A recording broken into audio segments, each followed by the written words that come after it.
Bonjour à tous, bienvenue dans cette table ronde sur l'entreprise à l'ère des renoncements. Il y a beaucoup de monde, je suis contente. Entreprise à l'ère des renoncements, le titre peut paraître un petit peu comme un oxymore pour le monde de l'entreprise, et pourtant, qu'est-ce qu'une stratégie sinon faire des choix, et qu'est-ce que faire des choix sinon renoncer? Plus sérieusement, à quoi peut-on renoncer? À quoi faut-il renoncer dans un monde bousculé par l'urgence écologique? Dans quel but doit-on le faire? Sous quelle modalité? C'est ce qu'on va voir dans cette table ronde ce matin. Je me présente rapidement, je suis Béatrice Hérault, je suis journaliste depuis plus de 15 ans sur les questions de transformation écologique des acteurs économiques. Et j'édite depuis 6 mois une newsletter qui s'appelle Le Grand Écart sur LinkedIn et qui montre le grand chemin à parcourir pour transformer durablement notre économie et nos modes de vie face à l'urgence écologique.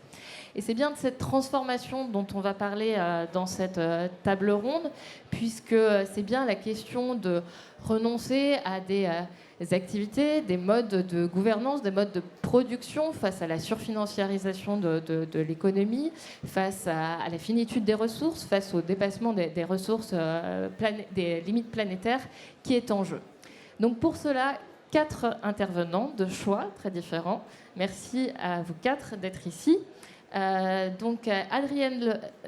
Aurel-Pagès, vous êtes directrice de l'engagement citoyen, membre du comité exécutif de la Banque Postale du groupe La Poste. Fabrice Bonifay, on vous présente presque plus, vous êtes directeur développement durable du groupe Bouygues, présidence du C3D. Vous êtes également co-auteur du livre L'entreprise contributive et on vous connaît pour votre franc-parler.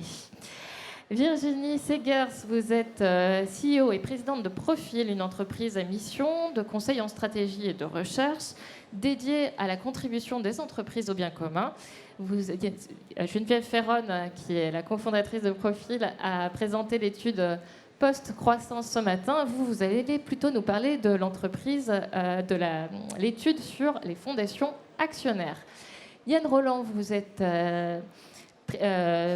président du conseil d'administration du fonds de dotation Superbloom. Alors ce fonds de dotation, c'est un fonds familial qui détient le tiers de SETI, qui est une entreprise qui fabrique des ouvertures, des portes, des fenêtres et des panneaux solaires. Et cette entreprise, vous l'avez dirigée pendant plus de 30 ans. Voilà pour les présentations. Comme je le disais, le titre peut paraître un petit peu paradoxal pour une entreprise. Donc, j'avais envie d'abord, avant de commencer à parler de vos renoncements, des renoncements de vos entreprises, de savoir ce que vous mettiez, vous, derrière le mot renoncement. Et comment ça résonnait par rapport aux impératifs de sobriété et de transition écologique. Adrienne, je vous vois secouer la tête. Je vous laisse la parole. Merci beaucoup. Bonjour à tous. Je crois que vous l'avez très bien dit en fait en introduction. Le sujet du renoncement dans une entreprise n'est pas du tout antinomique puisque c'est vraiment effectivement le propre d'une stratégie. Une stratégie, c'est faire des choix différenciants notamment par rapport à ses concurrents et donc effectivement renoncer. Et finalement, ces renoncements, c'est ce qui permet à l'entreprise d'être en mouvement et de se transformer en permanence. Donc c'est au contraire extrêmement positif s'ils sont évidemment assumés, cohérents avec les missions de l'entreprise et puis ensuite mis en œuvre. Je crois que ce qui est nouveau effectivement, c'est que, ce qui est plus récemment nouveau, c'est que ces renoncements aujourd'hui se font avec la prise de conscience effectivement des limites planétaires que vous avez évoquées et la prise de conscience que nos modèles économiques aujourd'hui sont fondés sur une utilisation illimitée de ressources qui sont pourtant limitées et donc il faut transformer cela. Nous, à la Banque Postale, on est entreprise à mission et dans notre raison d'être, on a intégré cette prise en compte des limites planétaires. Mais en tant que banquier, le rôle du banquier, il est clé aujourd'hui dans l'économie. Il est de finalement utiliser vos dépôts et votre épargne pour la transformer et financer l'économie, financer les entreprises, financer les collectivités. Et donc, à l'heure des renoncements sur les enjeux de sobriété, il change complètement. Ouais. Fabrice ? Alors, la première question qu'on doit se poser quand on parle de renoncement, c'est quand on est une entreprise, est-ce qu'on vend un produit qui est utile au bien commun, en même temps qu'il va être utile aux clients ? Et si on n'est pas capable de répondre positivement aux deux, c'est la vraie question, c'est la seule question à se poser. Parce qu'en fait, il y a quand même beaucoup d'entreprises qui vendent des trucs dont on pourrait se passer, largement. Et par contre, si elles arrêtent de vendre des trucs inutiles, elles ne vivent plus. Donc c'est compliqué de renoncer, quoi. Et donc, compte tenu de la situation d'aujourd'hui, qui est juste dramatique, tout dépend donc de la raison d'être de l'entreprise et de continuer de fabriquer des produits qui répondent à des besoins essentiels. Ça veut dire, si ce n'est pas le cas, réorienter complètement la stratégie de la boîte pour faire que ce soit le cas. Et si c'est le cas, bien le faire d'une façon plus responsable. Parce que si vous continuez de fabriquer des produits qui répondent à des besoins essentiels, mais n'importe comment, ça ne va pas le faire non plus. Nous, par exemple, chez Bouygues, on fait des logements. C'est utile, je pense, des logements. Mais si on les fabrique comme on les a fabriqués pendant de nombreuses années, c'est pas responsable non plus. Donc, pour donner un exemple, si vous décidez, si vous travaillez dans les tronçonneuses, de mettre de l'essence sans plomb dans vos tronçonneuses, si vous continuez de couper des arbres qui ne devraient pas être coupés, c'est pas parce que vous avez mis de l'essence sans plomb que c'est mieux pour la planète, quoi. Donc, cette question de l'utilité, en fait, de votre business, c'est une question qui est complètement clé. Et comme il va falloir qu'on divise par deux notre consommation de tout, il va falloir qu'on accepte de gagner moins. Alors, on va voir comment. Alors, Virginie, comment est-ce que vous considérez le renoncement ? Très vite, il y a des renoncements individuels et des renoncements collectifs. Le renoncement, c'est l'exercice de son libre arbitre et de sa liberté. Et donc, à beaucoup de moments de notre vie individuelle, familiale, en tant que consommateur, en tant que citoyen, en fonction de nos critères, de nos valeurs, de ce qui nous anime, on renonce pour mieux exercer une influence. Et donc, comme chef d'entreprise, ou avec mon associée Geneviève, on a renoncé à rejoindre des grands groupes, on a renoncé à un certain confort dans d'autres carrières qui auraient pu nous attendre. On a passé notre vie, en fait, à renoncer parce que quelque chose d'autre nous anime. Et les entreprises qu'on accompagne aujourd'hui, que ce soit par le conseil en stratégie ou que ce soit par des activités de recherche, on essaye de les éclairer justement dans l'exercice de cette liberté pour avoir plus d'influence sur les hommes et la planète. Et ce dont on va vous parler aujourd'hui, c'est un renoncement assez radical. C'est renoncer à la propriété même de l'entreprise pour loger une partie du capital dans une fondation qui, par définition, n'appartient à personne et par définition est d'intérêt général. Mais on y reviendra tout à l'heure. Merci, Yann. Bon, je crois que tout a été dit. Je suis complètement d'accord sur toutes les définitions. Et alors, je rajouterais simplement le fait qu'il faut, en plus de ces belles intentions ou de ces beaux actes, que les individus qui sont acteurs soient exemplaires. C'est-à-dire qu'à titre individuel, et c'est pas facile, ce qu'on prêche dans l'entreprise, il faut le faire aussi sur sa façon de voyager, sa façon de consommer, de ne pas contribuer à ce consumérisme un peu inutile tel qu'il a été décrit. Voilà. Sinon, je souscris à tout ce qui a été dit. Alors justement, concrètement, comment est-ce qu'on renonce quand on est une entreprise ? Comme vous l'avez dit, Fabrice, c'est pas facile. La Banque Postale, en 2021, a fait un petit peu de bruit en renonçant à financer, à investir, à fournir des services financiers au secteur pétrolier, gazier, sur l'ensemble de la chaîne de valeur, donc de l'exploration à la distribution. Quand même un petit bémol, à partir de 2030, pas tout de suite. Qu'est-ce qui vous a poussé à renoncer à être les premiers à renoncer à ce financement du secteur fossile ?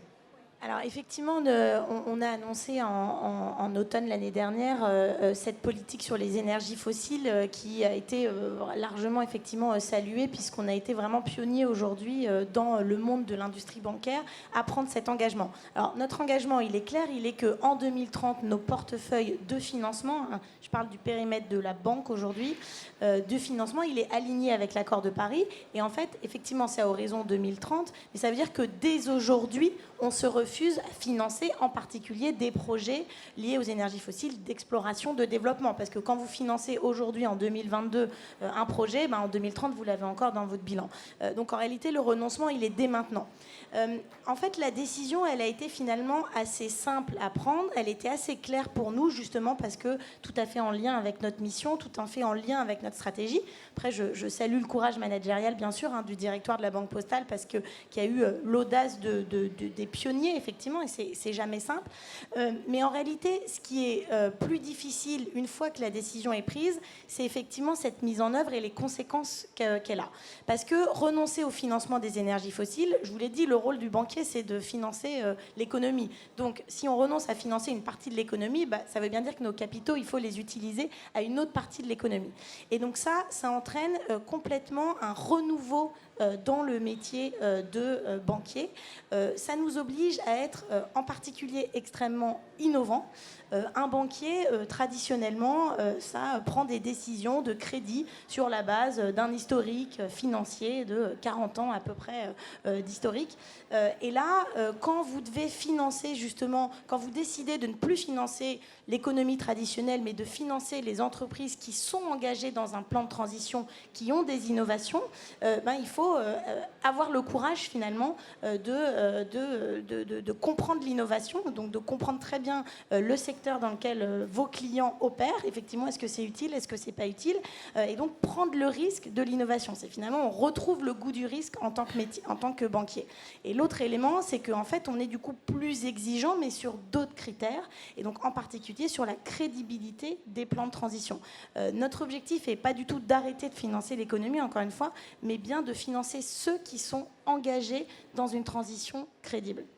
Alors, pour vous, Banque Postale, c'était 1,2 milliard, je crois, dans le secteur des énergies fossiles. Ça peut paraître beaucoup, mais au final, c'est assez peu. Vous étiez assez peu exposé. C'est une niche. Vous n'êtes pas le principal financeur des énergies fossiles. Qu'est-ce que ça change ? Au final, c'est une décision quand on est seul et quand on est petit, entre guillemets. Oui, alors c'est sûr qu'effectivement le montant en tant que tel sur le moment est pas considérable. Mais il y a deux éléments. Le premier, c'est que en fait vous vous privez d'opportunités futures. Et donc je peux vous dire que malgré cette décision qui aujourd'hui a un impact sur notre bilan, qui effectivement est maîtrisé en termes de PNL qui est maîtrisé, tous les jours nos commerciaux sur le terrain renoncent à des opportunités avec ces entreprises alors que leurs concurrents les prennent. Donc c'est un renoncement permanent de cette décision. Merci. Fabrice Bonifay, donc vous êtes directeur DD du groupe Bouygues. Groupe Bouygues, donc multi-activités, médias, télécom, mais aussi construction. À quoi renonce Bouygues aujourd'hui ? Il y a deux types de renoncement. Il y a le renoncement à certains types de business. Et là, si vous êtes les seuls à renoncer, comme Madame vient de l'expliquer, vous laissez le business aux autres. Donc c'est bien, en termes d'image, ça peut être très bien, mais ça ne ferait pas tellement avancer la cause. Donc on a tout intérêt, si on estime dans un secteur d'activité que ça devient du grand n'importe quoi, de faire telle ou telle activité. Des terminaux d'aéroport, voilà. C'est bien si on arrive à se mettre d'accord tous ensemble au niveau d'une coalition sectorielle en disant non, on ne veut plus répondre à ça. Parce que si on ne répond pas, de toute façon, c'est les autres qui vont le faire. Et peut-être moins bien que ce que nous, on aurait fait. Donc tant qu'on n'en arrive pas à ce niveau de maturité sectorielle, il ne va pas se passer grand-chose. Alors on voit déjà dans le rail, avec l'initiative Responsible, que les gens commencent à s'écouter les uns les autres, des entreprises qui travaillent dans ce secteur, pour dire on ne peut plus acheter comme ça, on ne peut plus lancer des appels d'offres de certaines manières, pour essayer de convaincre les donneurs d'ordre de cette industrie de renoncer à des choses qui ne sont plus acceptables aujourd'hui. Bon, ça, c'est une première catégorie de renoncement. Et là, je veux dire, on n'y est pas, nous, en ce qui nous concerne, du tout. Puis après, il y a une deuxième catégorie de renoncement qui est plus à notre main, de dire, voilà, on renonce à une certaine façon de faire ce métier-là. Donc le métier reste utile parce qu'il faut bien loger les gens, mais on renonce à un modèle constructif qui est clairement plus adapté à nos enjeux, c'est-à-dire beaucoup trop carboné. Donc on renonce à certains types de matériaux, c'est ce qu'on est en train de faire. On renonce à un mode constructif qui était linéaire pour essayer de faire en sorte de faire des bâtiments demain qui vont devenir des banques de matériaux pour le futur. Donc c'est un nouveau modèle économique qui est beaucoup plus vertueux, parce qu'au lieu de gaspiller les ressources, eh bien, on va aller thésauriser dans un bâtiment construit et on va pouvoir récupérer les éléments finis le moment venu pour pouvoir en refaire d'autres.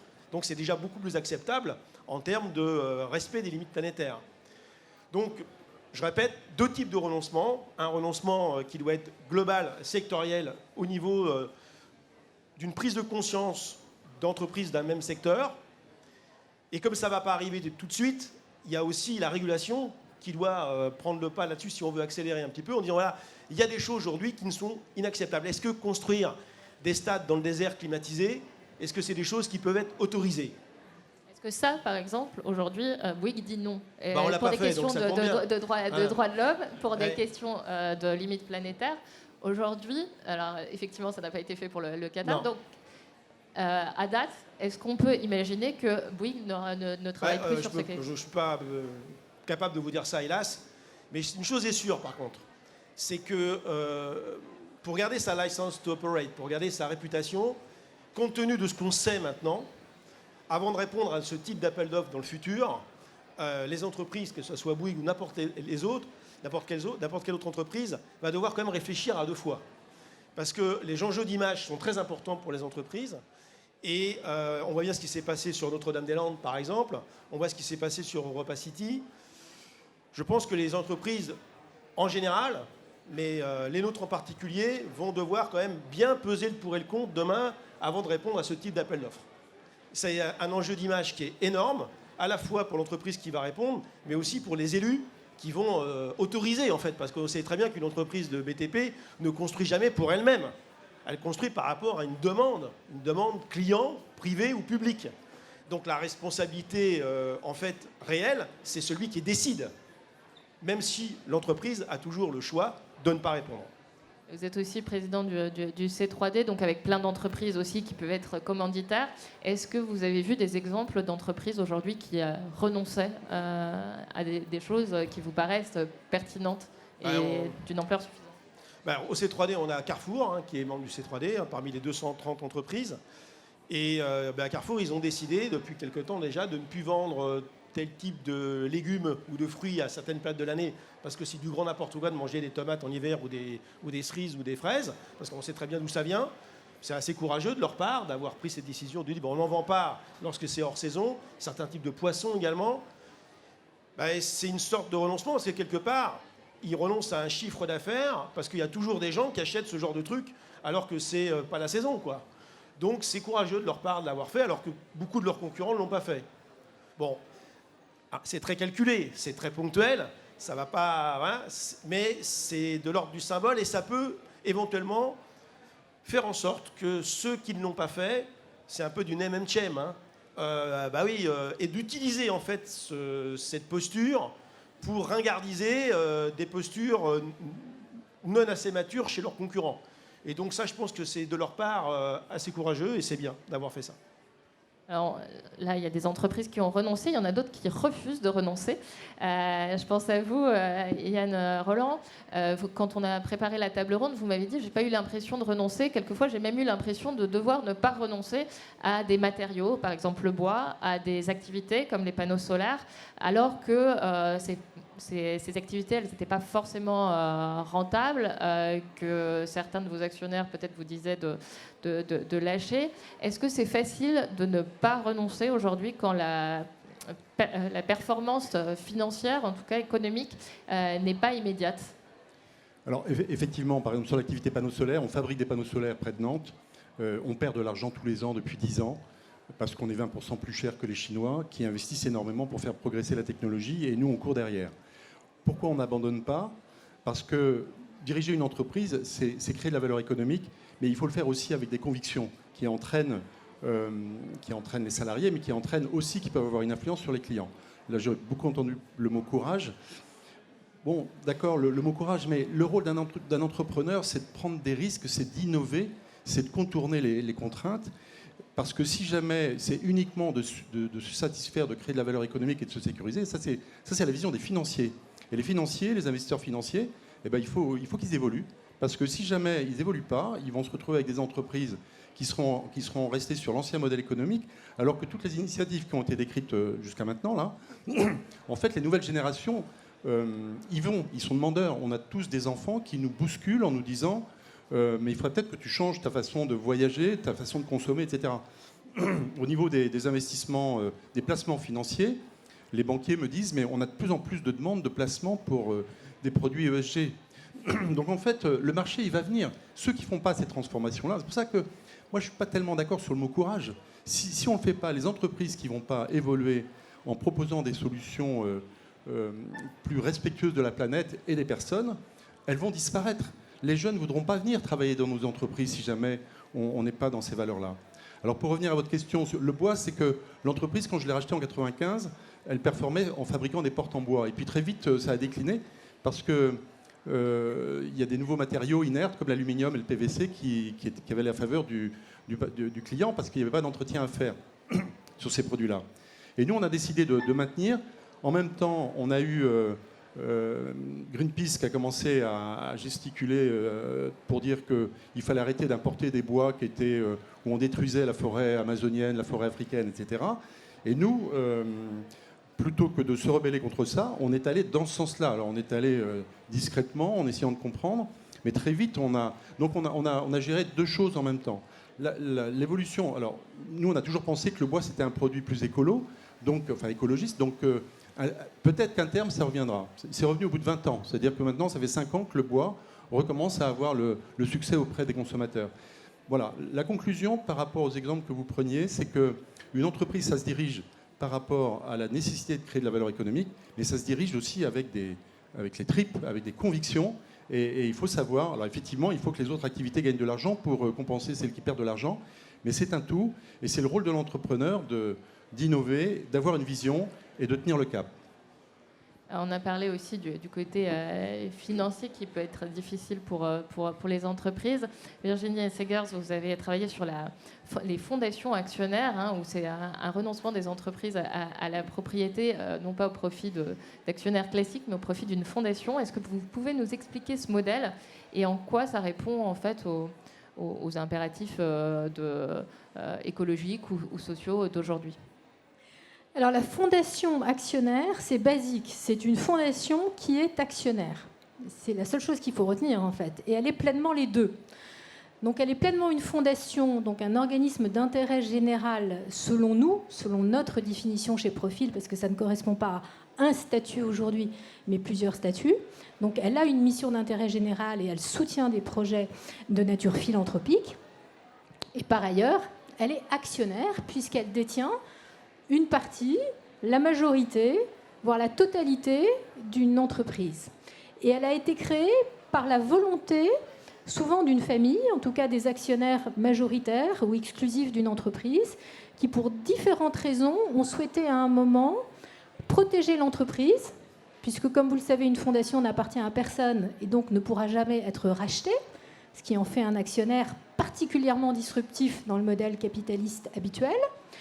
Ils ont souhaité donc protéger aussi des valeurs qui sont souvent des valeurs familiales, fondatrices, héritées parfois de plusieurs générations lorsque c'est une entreprise qui a perduré dans le temps.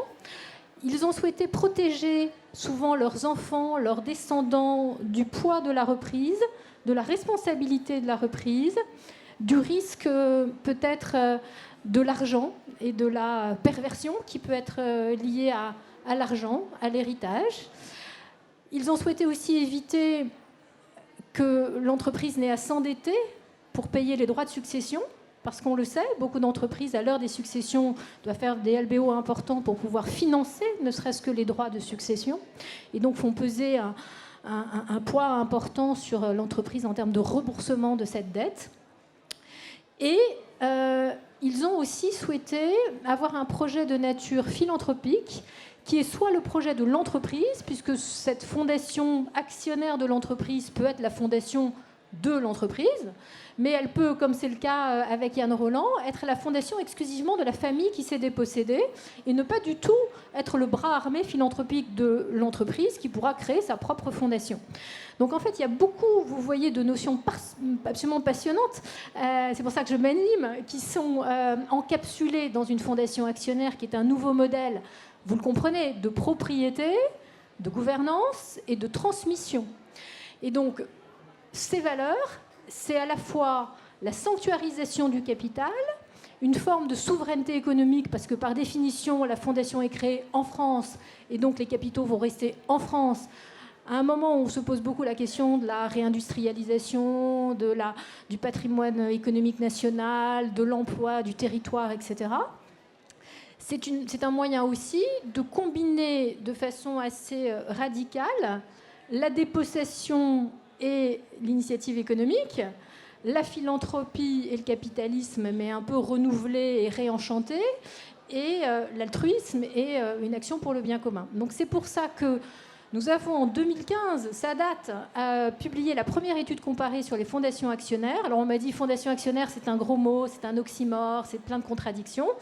Bon, on aime bien les oxymores chez Profil et on pense que c'est souvent à la croisée de mots qui, en apparence, sont contradictoires que naissent beaucoup d'innovations. Et nous avons vu ce qui se faisait au Danemark, ce qui se faisait en Suisse, en Allemagne, et on a été totalement subjugués et sous le choc en disant mais pourquoi on ne le fait pas en France ? Qu'est-ce qui empêche ce modèle en France ? Et donc on a accompagné cette action, d'une part de conseils pour aider des pionniers qui en fait rêvaient de le faire, mais qui étaient souvent dissuadés par leurs conseils, leurs banquiers privés, leurs notaires, etc., qui n'y comprenaient rien, mais qui commencent à s'acculturer progressivement, qui était aussi souvent réservé parce que le monde de la philanthropie était assez peu ouvert au fait qu'une fondation puisse être aussi actionnaire et donc avoir un rôle actif dans la gouvernance par rapport à la stratégie de l'entreprise. Je ne parle pas de sa direction opérationnelle, je parle vraiment de la vision stratégique et donc de jouer un rôle de garde-fou justement pour protéger certaines de ses valeurs. Et donc il y avait une pédagogie énorme à faire. Nous avons maintenant des correspondants dans ces pays nord-européens qui nous inspirent beaucoup. Nous organisons des voyages d'études. Nous avons créé une communauté de pionniers. Demain, nous sommes 20 chefs d'entreprise comme Yann à participer à un mouvement que Profil a créé qui s'appelle De facto, Dynamique européenne en faveur des fondations actionnaires. Et donc l'idée, c'est de faire connaître le modèle et d'aider à faire des émules. Pour ceux à qui ça correspond, ça n'est pas la panacée de toute chose, mais c'est une réponse à problème que nous évoquons ce matin. Et justement, quels sont les secteurs ? Est-ce qu'il y a des secteurs particuliers qui doivent plus s'interroger sur ce modèle-là, ou c'est ouvert à tout le monde ? Est-ce que dans la communauté De facto, il y a des secteurs prédominants aujourd'hui ? Alors aujourd'hui, il y a quelques secteurs dominants, mais quand même, globalement, on le voit avec beaucoup de candidats, ça s'ouvre. Et ça n'appartient à aucun secteur en particulier. On a les médias, car vous savez, l'indépendance de la presse est un vrai sujet, et inspiré du modèle du Guardian, Mediapart en France a vraiment ouvert la voie, puisqu'aujourd'hui 100% de Mediapart appartient à un fonds de dotation actionnaire de Mediapart. Nous avons beaucoup d'entreprises de la filière bio. Nous avons d'ailleurs un collectif, c'est passionnant, d'une dizaine d'entreprises de la filière bio qui se sont collectivement dépossédées de quelques pourcents de leur entreprise pour les loger dans un fonds de dotation actionnaire plutôt que de créer chacun le leur, ou chacune le leur. Nous avons Charles Kloboukov qui intervenait à la pionnière d'ouverture avec Léa Nature, qui s'est dépossédé déjà d'une partie du capital pour le loger dans le fonds Ficus, qui est un fonds de dotation actionnaire. Mais nous avons des entreprises de l'industrie, des entreprises du conseil et de l'assurance, des entreprises des services. Et donc, ça n'est vraiment l'apanage de personne. Et nous avons même des entreprises de l'ESS, je pense au groupe Vitamine T ou à Mosaïque RH, qui, là aussi, ouvrent la voie, considérant que l'association actionnaire a ses limites, notamment en termes de gouvernance, et que la fondation peut être infiniment plus protectrice de la mission. Alors justement, on a un témoin juste à côté. Yann Rolland, vous avez donc renoncé à donner l'entreprise à des actionnaires classiques, on va dire. À la vendre. À la vendre, à des actionnaires classiques, oui, plutôt. C'est effectivement plus de la vente qu'autre chose. Pourquoi est-ce que vous avez fait ça ? Et avec un an de recul, comment est-ce que vous voyez cette démarche et les bénéfices de cette démarche ? Alors, Virginie a presque tout dit. Je vais essayer de témoigner concrètement de ce que j'ai vécu. D'abord, une entreprise industrielle qui marche bien, ce qui était le cas de SETI, ça vaut énormément d'argent. Et sincèrement, je trouve que le dirigeant d'entreprise n'est pas propriétaire de toute cette somme. Ça n'a aucun sens. L'entreprise, c'est d'abord un groupe d'hommes et de femmes qui font prospérer une organisation dans laquelle le chef d'entreprise et qui est actionnaire a une responsabilité particulière et un mérite particulier. Mais de là à considérer que, comme le fait Challenge tous les ans avec les milliards que valent les propriétaires des grands groupes, etc., c'est vraiment quelque chose qui n'a... Ça ne veut rien dire sur le plan humain. Ensuite, la démarche d'accumuler de plus en plus n'a aucun sens non plus. Il y a un moment, quand on est chef d'entreprise, bon, on a un bon train de vie, quoi, mais il y a un moment, ça va, quoi. Il y a une question de décence également. Donc, moi, j'ai eu aucune difficulté à imaginer cette transmission parce que, justement, ça allait préserver l'indépendance de l'entreprise. En mettant 35% du capital dans le fond de l'entreprise, dans le fonds de dotation, je sanctuarise cet actionnariat, puisque 33% du capital est détenu par les salariés. Donc, avec 68%, on détient, on garantit l'indépendance à venir de l'entreprise et ses choix et son ADN et ses valeurs. Donc ça, c'est la première forte motivation. Vis-à-vis de mes enfants, j'étais effectivement assez inquiet sur le fait que trop d'argent pourrit les mentalités, pourrit les enfants, pourrit tous les projets, leur combativité, etc. Ça m'obsédait beaucoup. Et donc, les entraîner dans un projet de fondation philanthropique. C'est vrai qu'à 30 ans, quand j'avais leur âge, moi, je ne savais pas ce que ça voulait dire philanthropique. Ça leur est tombé dessus comme ça. Ils ont tout de suite adhéré, bien sûr. Ensemble, on a cherché l'objet social, etc. Enfin, ça, ce n'est pas l'objet de la réunion, mais c'est pour dire que travailler avec ses enfants et découvrir tous ces acteurs du bien commun, c'est quelque chose de très épanouissant. Donc, bien sûr, un an après, c'est très positif. Alors en plus, nous, on est entreprise à mission. J'ai quitté le monde business, donc je ne suis plus dans le comité stratégique de l'entreprise que je dirigeais, je suis dans le comité à mission. Et dans le comité à mission, avec ma casquette fonds de dotation à but philanthropique, je suis le gardien de... Mais je n'ai pas de souci, parce que les personnes, je les ai recrutées depuis 20 ans, on est labellisé l'IFSI depuis 2009, etc. Donc, mais c'est vraiment dans l'ADN de notre entreprise d'agir à la fois pour créer de la valeur économique et respecter le bien commun, respecter la planète. C'est tout à fait compatible. Là, il y a un vrai travail à faire. Il commence à y avoir des investisseurs à impact qui y croient. Mais moi, je pense que ceux qui ne vont pas le faire, ces entreprises qui ne vont pas le faire et qui ne vont pas assez vite parce qu'elles ont peur de perdre des marchés, etc., je pense qu'elles disparaîtront. Tôt ou tard, ça va aller assez vite. Et moi, je suis très optimiste pour mon entreprise. Je pense que parce qu'elle a choisi ce chemin, on n'a pas de problème de recrutement, par exemple. Les jeunes veulent rentrer dans des entreprises qui ont du sens comme ça. Alors, vous avez mentionné le fait que vous étiez entreprise à mission. Vous êtes 3 ici à avoir ce statut. Pas encore Bouygues, je ne crois pas, à moins qu'on ait un scoop. Est-ce que ce statut permet justement de mieux prioriser les choix et de faire les bons renoncements, Adrienne ? Oui, absolument. Alors le statut effectivement d'entreprise à mission nous a beaucoup aidé dans la gouvernance à effectivement structurer finalement nos objectifs de l'entreprise à mission sont complètement alignés avec ceux du plan stratégique, mais permettent de donner aussi un autre sens à ces orientations stratégiques.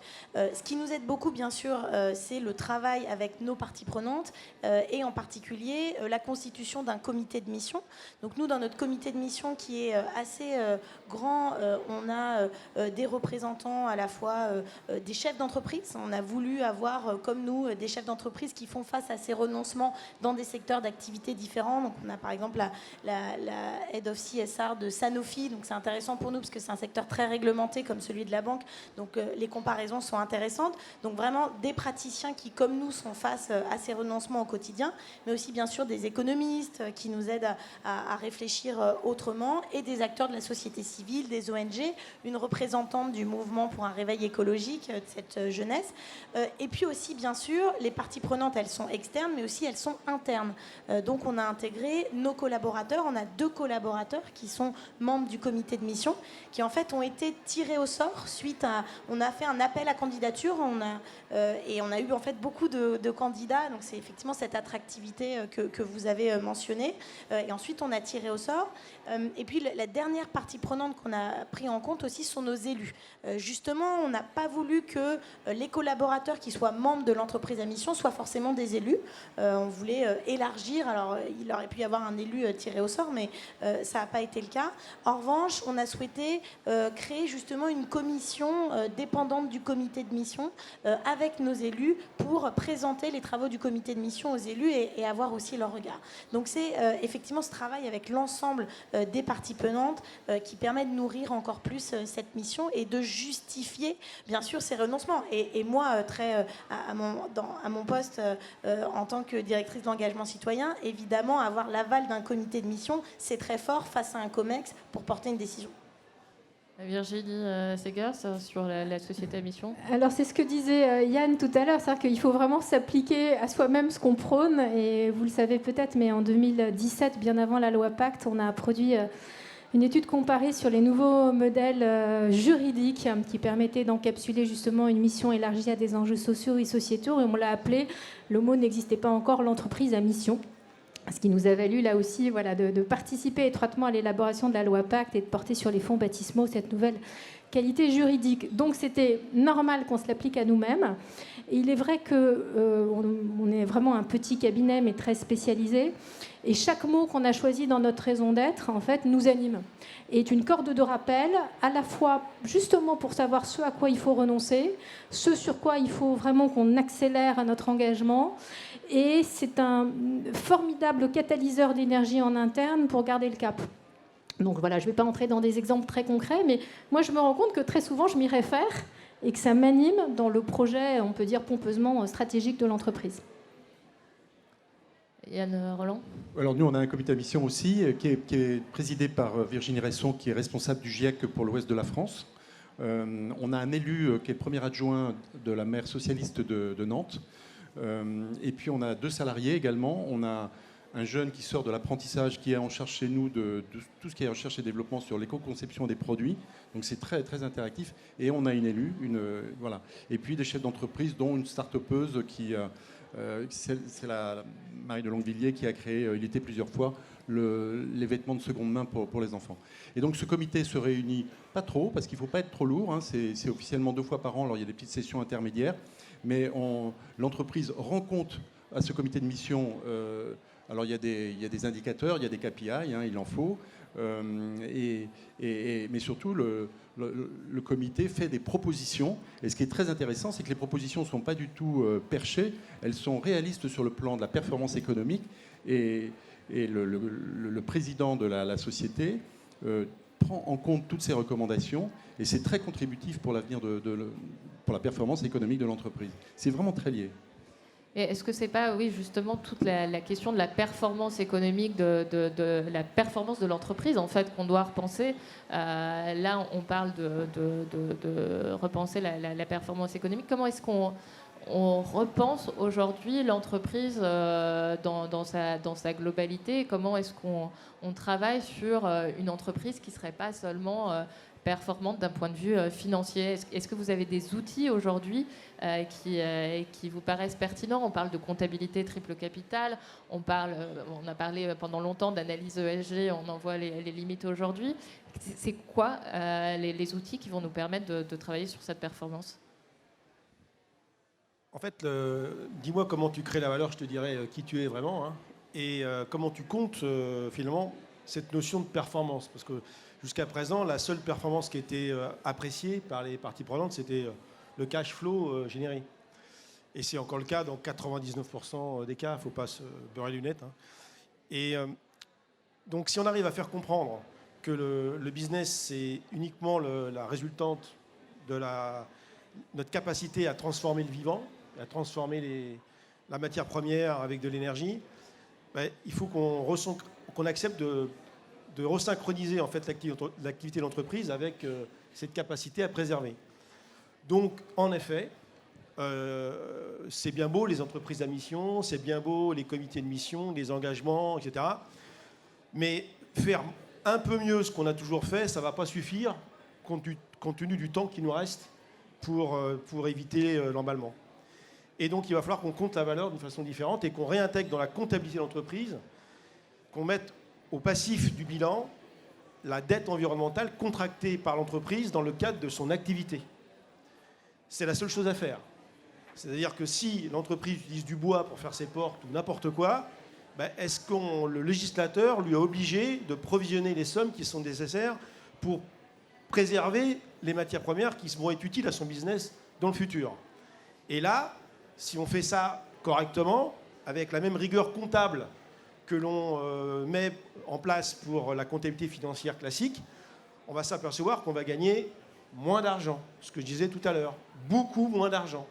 Pourquoi ? Parce qu'aujourd'hui, on fait du business en exploitant des choses qui sont gratuites. Ça ne peut pas durer, ça.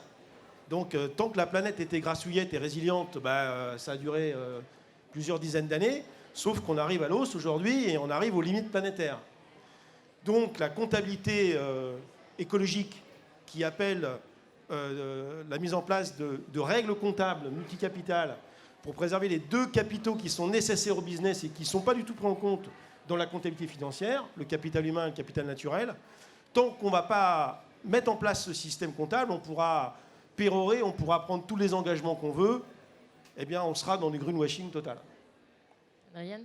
Oui, non, mais absolument, je souscris parfaitement à ça. Effectivement, dans le prisme du banquier, traditionnellement, le banquier, il prend ses décisions de financement, d'investissement, suivant un couple très classique qui est le rendement et le risque.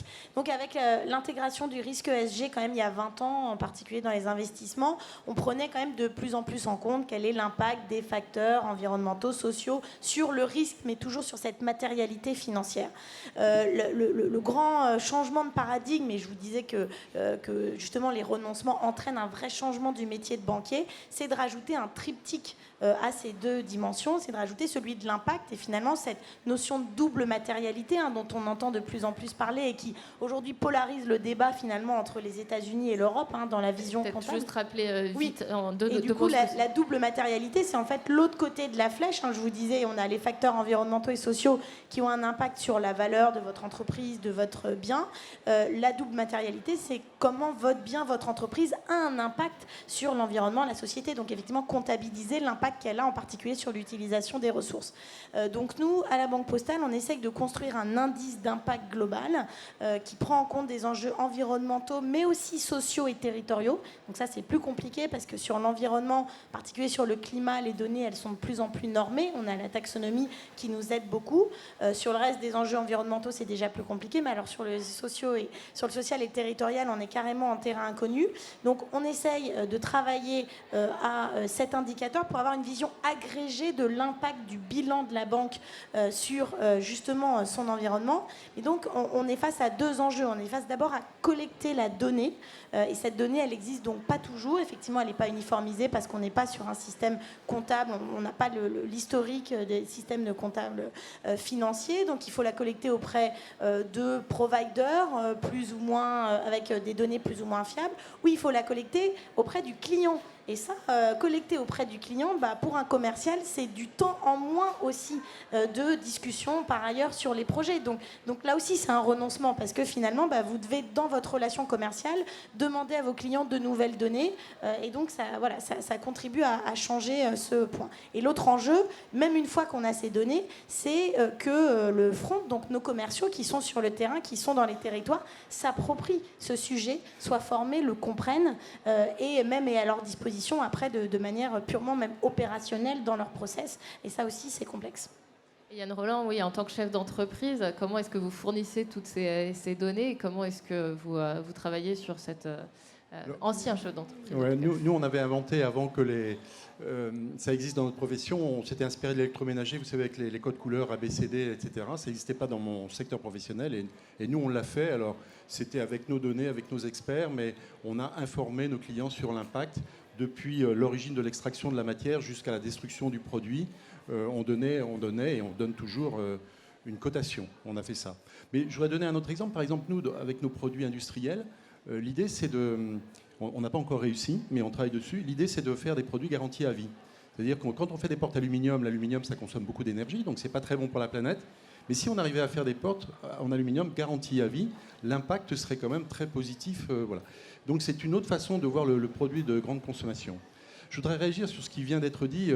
On voit bien qu'il y a le sujet du libre marché, de la concurrence, qui fait que si tous les acteurs ne s'entendent pas, on va solliciter le législateur pour mettre de la réglementation. Et ça, c'est un vrai problème, parce que les chefs d'entreprise, on n'aime pas beaucoup être contraints par des normes supplémentaires qui viennent s'additionner et qui viennent alourdir nos procédures, nos modèles de fonctionnement et qui font perdre en productivité. Donc ça, j'ai pas de réponse, hein. Je soulève simplement un problème pour dire que c'est mieux quand les chefs d'entreprise font preuve de créativité, prennent des initiatives, plutôt que d'attendre que le législateur impose des règles. Mais sachant que c'est compliqué parce que l'étape d'après, c'est l'Europe, c'est le monde, c'est la concurrence mondiale. Donc si on laisse des produits étrangers, comment on vérifie, comment on empêche des produits étrangers qui ne correspondent pas? Donc ça, c'est un vrai sujet. Le deuxième sujet, c'est qu'il y a des démarches qui sont respectueuses de la planète qui induisent des coûts supplémentaires. Donc c'est comme les produits bio, quoi, qui en gros, ou les maisons passives qui coûtent 20% plus cher que les autres produits, etc. Et donc là, il y a un vrai problème social parce que c'est facile pour les riches, et ça exclut les plus modestes et les plus fragiles. Et donc, derrière, il y a un autre sujet à traiter, qui, lui, est plus politique. Mais comment on fait pour aller vers une attitude plus vertueuse, sans pénaliser les consommateurs, les concitoyens qui ont moins de moyens? Et ça, c'est un sujet pour lequel on a du mal à trouver la réponse aussi. La réponse, elle est un peu dans le bouquin de Bertrand Piccard, qui a fait le tour du monde avec son avion électrique, et qui parle d'une croissance plus raisonnée et plus qualitative, plus orientée sur la qualité et pas sur la quantité de la consommation. Dernière question avant de donner la parole à la salle. Justement, est-ce qu'il faut renoncer à la croissance? Geneviève Ferron parlait tout à l'heure du mythe de la croissance verte auquel il fallait renoncer. Est-ce qu'aujourd'hui, dans le monde économique, on est prêt à travailler sur ces sujets? Il faut renoncer à la croissance qui est basée sur un consumérisme débridé. Il faut créer une croissance qualitative et responsable et qui va créer des emplois. La croissance, à partir de toutes les idées qui ont été émises depuis tout à l'heure, on peut créer de la croissance. Et de toute façon, les entreprises qui ne vont pas y aller, elles vont disparaître. Elles vont disparaître parce que les consommateurs, petit à petit, ne voudront plus leur acheter les produits. Avec des... Enfin, c'est pas unanime ce que je dis, parce qu'il y a des gens qui ne pourront pas, ceux qui gagnent 1 200 € par mois, ils ne pourront pas acheter des produits plus qualitatifs, plus respectueux de la planète. Donc il y a un travail de discernement à faire. Voilà, je pense qu'il faut avancer dans ce sens-là. Oui, je crois que la clé, c'est d'essayer d'internaliser ces fameuses externalités le plus tôt possible, plutôt que d'être face à un moment où on doit effectivement renoncer de manière trop brutale. On voit bien là avec les enjeux, tout le plan de sobriété et les réductions d'économie d'énergie qui sont demandées aux entreprises. Nous, à la banque, on a essayé d'anticiper ça en ayant un prix du carbone en interne et donc en dédiant une enveloppe tous les ans dans notre budget à du financement de projets de rénovation énergétique de nos bâtiments. Donc c'est-à-dire qu'à la fois on internalise la contrainte et le prix du carbone qu'on essaye de matérialiser donc avec vraiment un budget dédié, et en même temps on finance des projets qui par ailleurs sont portés d'ailleurs par des salariés dans notre territoire, parce que la Banque Postale a quand même cette caractéristique d'être une banque très territoriale, puisqu'on est effectivement la banque de la Poste, et donc tous les salariés dans les territoires, on propose des projets de réduction énergétique qui finalement nous ont permis d'anticiper aujourd'hui ces contraintes. Oui, pour revenir à votre question et au modèle des fondations actionnaires, ce qui est intéressant, c'est que cette dépossession de la propriété pour loger une partie des titres de l'entreprise de façon gratuite dans une fondation n'empêche absolument pas le développement économique de l'entreprise. Au contraire, puisque d'une part, grâce au développement économique, eh bien, elle va remplir ses missions et continuer à développer l'emploi, etc. Mais elle va aussi pouvoir, grâce aux dividendes, financer le projet d'intérêt général porté par la Fondation. Et on a vu aujourd'hui plusieurs entreprises à mission se poser la question de passer à un stade supérieur avec la fondation actionnaire. C'est le cas chez vous. Vous êtes à la fois entreprise à mission et fondation actionnaire. On voit certaines entreprises qui ont attiré des investisseurs tout en ayant une fondation autour de table, ce qui est quand même tout à fait étonnant parce que c'est un rapport au temps qui n'a rien à voir entre un investisseur, fonds d'investissement classique et une fondation qui, par définition, est sur le long terme. On n'a pas du tout le même rapport au TRI, on n'a pas le même rapport à la temporalité, on n'a pas le même rapport à la performance, à l'utilité. Et néanmoins, de ce dialogue naît quelque chose d'extrêmement fertile. Et donc, il ne faut pas se dire que c'est exclusif. Ça n'est pas exclusif non plus de l'actionnariat salarié dans le modèle du CETI, par exemple, et dans d'autres. Et donc, il y a, selon nous, une capacité de ces fondations actionnaires à mettre les pieds dans le plat, si vous me passez l'expression un peu triviale, mais surtout à poser des bonnes questions sur la pérennité, sur l'utilité, sur la contribution, sur le partage de la valeur, sans renoncer au développement. Voilà. Fabrice? Ça dépend ce qu'on veut développer, quoi. Ça revient à la question initiale. C'est que, oui, de croire que tout va pouvoir continuer comme avant, simplement en essayant de faire mieux les choses, c'est juste faux, hein. Je crois qu'on a vraiment un grand problème d'ordre de grandeur dans nos sociétés. Les gens ne se rendent pas compte que diminuer l'empreinte carbone, rien que la France, de 5 à 6% par an, qu'est-ce que ça sous-entend, en fait? Ça sous-entend que... il y a tout un tas de trucs. Il va falloir qu'on renonce en tant qu'individu à acheter des choses qui sont non essentielles. En ai-je vraiment besoin? C'est vraiment la question qu'il faudrait qu'on se pose tous avant d'acheter quoi que ce soit. Et les entreprises doivent se poser la question de savoir dans ce qu'elles fabriquent, d'abord, est-ce que c'est utile? Et puis ensuite, comment elles le fabriquent, avec qui le fabrique, et comment elles peuvent le fabriquer pour tendre vers le net zéro impact. Ce qui veut dire, en fait, renoncer sans doute à vendre leurs produits, mais plutôt rentrer dans une approche de location de leurs produits, pour diminuer en fait leur empreinte environnementale globale, parce que qui dit vendre un produit, c'est on perd de la possession. Et donc à chaque fois, pour faire le chiffre d'affaires l'année prochaine, il faut aller rechercher dans l'économie, dans les industries extractivistes, les ressources qui vont être nécessaires pour refabriquer d'autres produits qu'on va continuer de vendre à l'infini. Et ça, on ne peut plus le faire. Donc on voit bien que si vraiment on veut y arriver, est-ce que c'est vraiment utile? Est-ce que je suis passé l'économie de la fonctionnalité? Est-ce que j'accepte de redistribuer correctement la valeur pour faire baisser les coûts? Parce qu'aujourd'hui, si ça coûte plus cher, c'est peut-être parce qu'il y en a beaucoup qui gagnent trop, avec beaucoup qui ne gagnent pas assez. Et donc, contrairement à ce que dit mon voisin de gauche, je crois qu'on va avoir besoin de beaucoup de régulation. Il reste quelques minutes. Voilà, je vais prendre 3 questions. Alors, d'abord, est-ce qu'il y a un micro qui circule? Non? Oui. Alors, là et là-bas. Ok.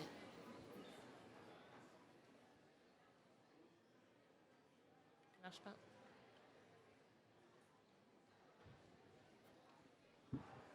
Bonjour, oui c'est mieux. Bonjour, merci beaucoup pour cet échange. Vivien Pertuso de la Machine à Sens. J'ai une question par rapport au renoncement. Parce qu'en fait, beaucoup d'entreprises hésitent à renoncer à quoi que ce soit parce que généralement, c'est une perte, c'est moins. Donc, est-ce qu'on peut avoir des critères? Est-ce que vous avez des critères qui permettent d'avoir une vision un peu plus positive de ce que c'est qu'un renoncement et pas juste une perte ou quelque chose en moins? Alors, des critères, madame... oui. Bonjour, c'était totalement passionnant. Merci de vos témoignages. J'avais une question un peu précise, peut-être une un peu plus générale, sur le cas des sociétés à mission, effectivement, qui deviennent fondations actionnaires, et les interactions entre le comité de mission et le conseil d'administration de la fondation. Comment ça se passe? Est-ce que c'est souhaitable ou pas qu'il y ait des porosités entre les deux? Et puis ma deuxième question, c'était par rapport au renoncement. Et effectivement, le renoncement, ça doit être collectif. Mais comment on crée les conditions d'un renoncement? Vous preniez l'exemple, Fabrice, de Carrefour. Du jour au lendemain, ils décident de changer de fournisseur. Potentiellement, ça crée des drames sociaux. Et comment Carrefour prend en compte et en considération cette responsabilité-là aussi? Une question juste là-bas.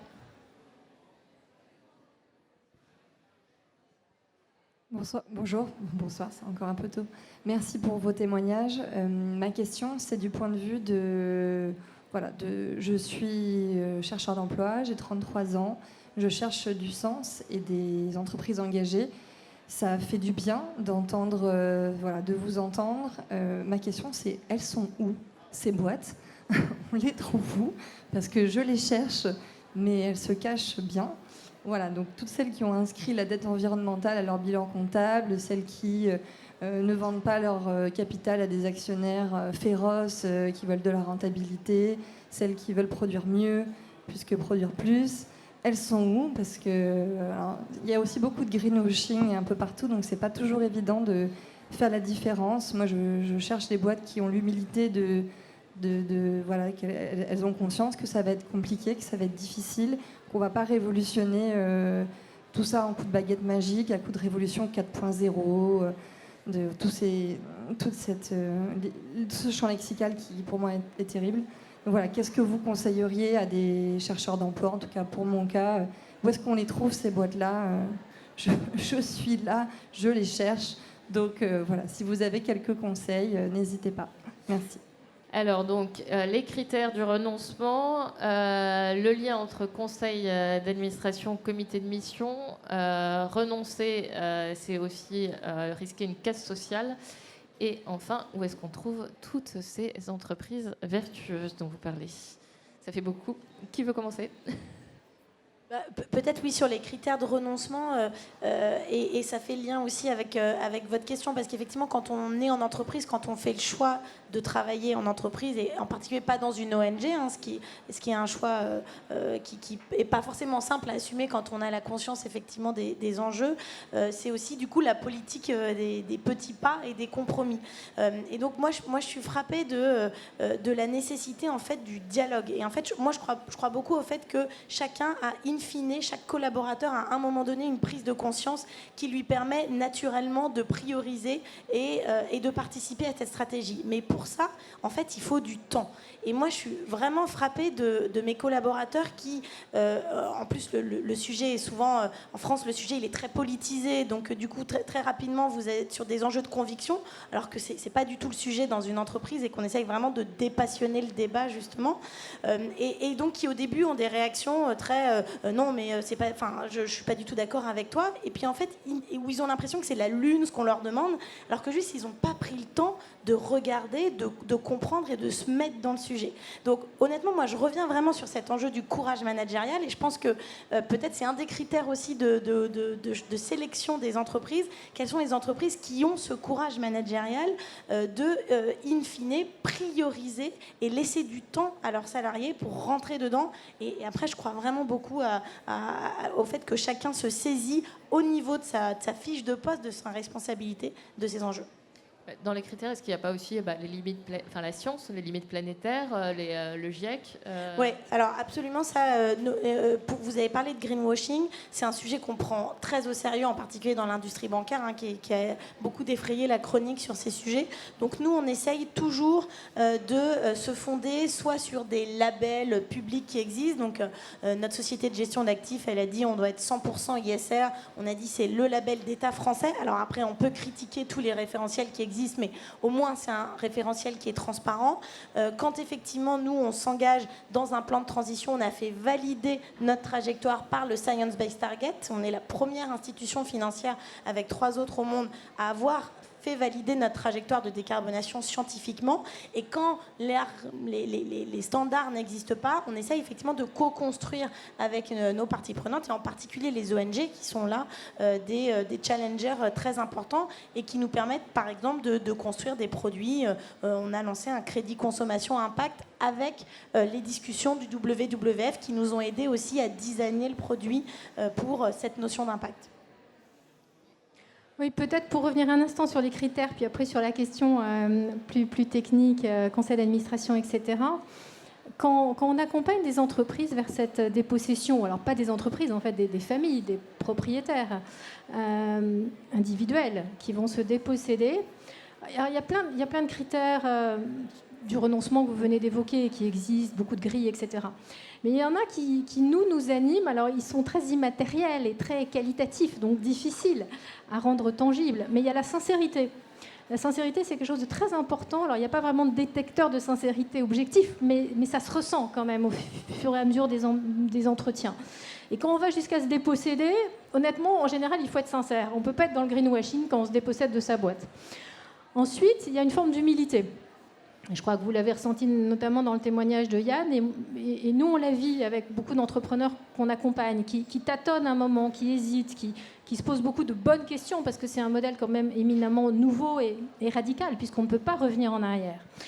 Et puis, il y a quelque chose qui relève peut-être de la beauté qu'évoquait Geneviève en conférence inaugurale, qui relève, oui, de l'harmonie, d'une forme d'harmonie intérieure où on se sent aligné. Et Yann, tu as souvent tendance à dire que ce que tu as fait n'est pas sacrificiel. Donc le renoncement, on peut se dire c'est sacrificiel. Mais finalement, non. il y a quelque chose de salvateur, de beau, d'enthousiasmant, de régénératif. Et moi, je suis honnêtement touchée, voire émue parfois, de voir que des familles qu'on a accompagnées dans ce renoncement à la propriété, à un moment, nous disent « Vous nous avez aidés à être plus épanouis, à être plus heureux, à être plus sereins. » On en a même un dans des vidéos qui vont bientôt être diffusées qui nous a dit « La fondation actionnaire, ça aide à mieux dormir la nuit. » Bon, voilà, bon, c'est drôle, mais c'est vrai. Et donc je pense qu'il faut aussi voir ce côté presque enchanteur du renoncement, pour finir sur une touche positive. Alors sur la question extrêmement technique, alors merci de la poser. Aujourd'hui, il y a 3 entreprises à notre connaissance qui sont à la fois entreprises à mission et fondation actionnaire. Donc l'échantillon test, il est limité. Il y en a d'autres qui sont en chemin. Et je pense que dans peut-être 6 mois, on en aura 7 ou 8. À tel point qu'avant d'entrer dans cette séance plénière, j'ai proposé à Emery Jacquilla, qui est le président de la communauté des entreprises à mission, avec notre communauté de facto, d'investiguer le sujet de la gouvernance croisée d'une entreprise à mission et d'une fondation actionnaire. Donc on va se pencher de façon un peu scientifique sur le petit laboratoire des pionniers. C'est pas si simple, vous avez raison, et c'est, je pense, vraiment la gouvernance qui est le nœud. C'est peut-être intéressant, Yann, que vous évoquiez chez vous comment vous l'avez fait, mais d'autres ont fait autrement. Et donc, il faut voir la juste place, en effet, où protéger la mission. Est-ce que c'est dans la fondation qui est actionnaire et qui exerce son rôle de propriétaire? Est-ce que c'est dans le comité mission? Et comment peut se faire l'articulation entre les deux? Alors, c'est vrai que nous, on est en apprentissage, mais on le fait assez simplement. C'est-à-dire, comme je le disais tout à l'heure, le comité à mission se réunit théoriquement 2 fois par an, avec des informations en intervalle. Mais l'entreprise envoie rend des comptes à l'entreprise à mission, donc avec des KPI. Et les réunions d'entreprise à mission font l'objet de comptes rendus qui sont adressés au comité stratégique. L'intermédiaire de tout ça, le coordinateur de tout ça, c'est le président de l'entreprise, puisqu'il est invité au comité à mission, il préside le comité stratégique, et c'est lui qui assure l'opérationnalité de ce qui est préconisé par le comité à mission. Pour nous, pour l'instant, ça ne nous pose pas de problème. Peut-être qu'on est un peu naïf, sans doute un peu, mais ça fonctionne assez bien comme ça. Il y a une bonne harmonie. Et il faut dire que quand j'ai transmis l'entreprise il y a 1 an, il y a une transmission du capital, donc on a quand même des fonds financiers, on a 3 investisseurs financiers, dont un qui est Tikeo, qui est quand même pas un petit bisounours, qui est quand même un fonds qui a les dents qui rayent le parquet quand même, et donc il a accepté de fonctionner avec nous de cette façon-là. Et puis on a un fonds impact, alors qui lui a complètement tous les critères RSE, etc. Donc on est en bonne harmonie. Pour compléter ce que disait Virginie tout à l'heure sur la performance économique, pour le côté fonds de dotation, moi en tant que président du fonds de dotation, je suis très demandeur que l'entreprise génère des gros résultats, parce que plus elle aura de gros résultats, plus le fonds de dotation recevra des dividendes que nous pourrons distribuer dans notre vocation philanthropique auprès des associations caritatives.